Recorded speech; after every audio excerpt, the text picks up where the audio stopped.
everyone and welcome to another video review.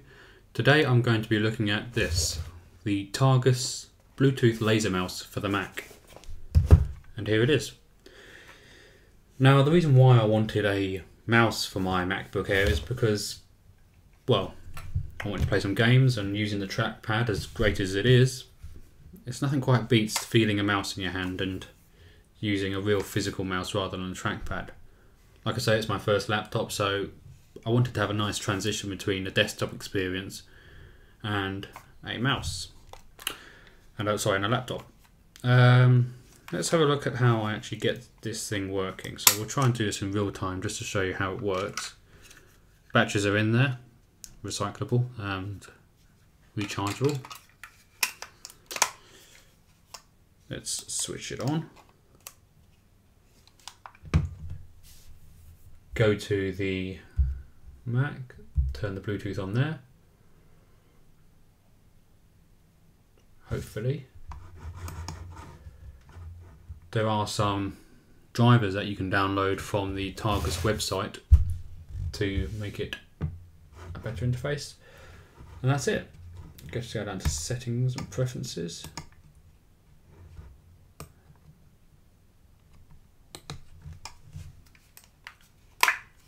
There we go. And there it is. You can just click on the device and go to set up device, and you've got all your options for what you want the mouse to do. Unfortunately, the buttons only seem to correspond to a really select amount of actions. You can't have the control that I'd really want. So let's have a look, see how it works. We'll go onto our website, and what website should we go to? Well, none other than my own personal site. So if we just use the scroller, it's fairly smooth, maybe a little oversensitive, and I haven't really found the way to deal with that. It uses a laser or an optical scroll similar to what some of the HTC phones have. Its response, it's fairly responsive. It's not as precise as probably what I'd want. It's not as precise as, say, the Microsoft laser mouse, which works over the over a sort of a Wi-Fi network. Bluetooth does have a little bit of lag. The reason why I went for Bluetooth is because I wanted to take advantage of the Bluetooth receiver in the MacBook Air, and having only 2 USB slots, it's quite useful to have something which doesn't require you using the USB slot. Looking in my box here, you can just see it's nicely packaged. I won't downgrade it on the packaging, but let's get to the good and bad. The good, it feels nice. You've got this rubberized plastic here. You've got a nice smooth ergonomic feel. I didn't want anything too sort of dinky, and it fits quite nicely in your hand. The not so good, again, it does have a little bit of lag, and I have played around with the settings, so it's nothing to do with the settings, and the surface is exactly the same as other laser mouse that I've used. And if you do leave it for a little bit of time, it can need a bit of waking up, so you might need to jog it. So it's not the sort of precision that you'd want for, say, computer games, but for a fairly standard mouse, it's okay.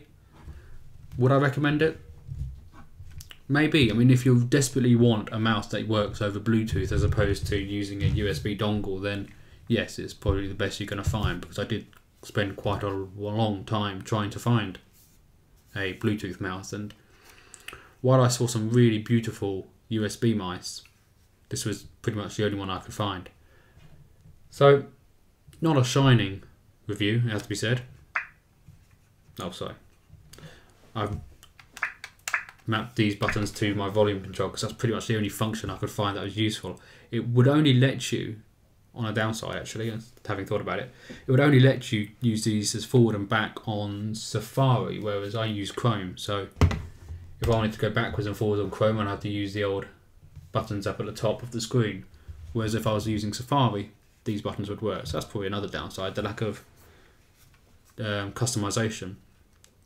So I'll be sending this video to Targus and see if I get a review, and if I do, I'll put it in a separate video for their right to reply. Thank you very much for watching. And don't forget to subscribe to the channel and the blog, and leave your comments wherever you like. And I'll see you again for another video review.